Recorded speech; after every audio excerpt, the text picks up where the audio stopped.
ఇవాళ మన రెసిపీ దొండకాయ ఫ్రై అండి. ఎలా చేయాలో చెప్తాను. ఇది కిలో దొండకాయలండి. దీనికి ఉల్లిపాయలు గట్ట ఏం అవసరం లేకుండా ఫ్రై చేసుకునేది ఎలా మీకు చూపిస్తాను. అలా పెట్టానండి. ఆయిల్ వేస్తున్నా. ఫ్రై కావాల్సింది ఏంటంటే అండి, కరివేపాకు నీట్ గా కడిగి పెట్టానండి. కొద్దిగా జీలకర్ర అండి. ఇదేనండి తాలింపు. ఆయిల్ వేడైందండి. కొద్దిగా జీలకర్ర వేసేసాను. జీలకర్ర వేయంగానే ఇదిగోండి కరివేపాకు వేస్తున్నా. వెంటనే దొండకాయలు కూడా వేసేస్తున్నా అండి. దొండకాయ ముక్కలు 2 నిమిషాలు ఫుల్ మంట మీద వేగిన తర్వాత మీడియం లో పెట్టుకుని నెమ్మదిగా వేపుకోవాలండి. గోల్డెన్ రంగులో చాలా బాగా వస్తాయి. రసం చేసుకున్న దానికి ఇది కాంబినేషన్ చాలా బాగుంటుందండి ఫ్రై. తర్వాత ఏంటంటే ఎక్కువ పచ్చిమి ఉన్న వారికి ఇది చాలా హెల్ప్ అవుద్దండి.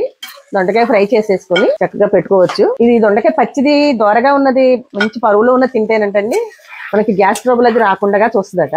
ఇలాగా 5 నిమిషాలకు ఒకసారి మనం కలుపుకోవాలండి. 5 నిమిషాలకు ఒకసారి. 5 నిమిషాలు అవుతుందండి. కలుపుకుందాము. ఫ్రై చేసేటప్పుడు ఎప్పుడైనా సరే కలుపుతూ ఉండాలండి. హాఫ్ బాయిల్ అయిపోయిందండి. ఒక హాఫ్ బాయిల్ అయితే ఫుల్ గా ఎగిపోతుంది. కొద్దిగా పసుపు వేసుకుందామండి. ఫ్రైకి సరిపడంతా సాల్ట్ వేసుకుందామండి. 1 స్పూన్ లోపు.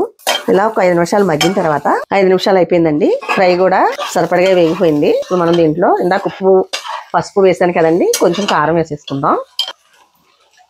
1 స్పూన్ అనుకుంటుందండి కారం వేసాను. 2 నిమిషాలు ఇలా అనుకుని వేపుకుని దొండకాయ ఫ్రై రెడీ అయిపోయిందండి.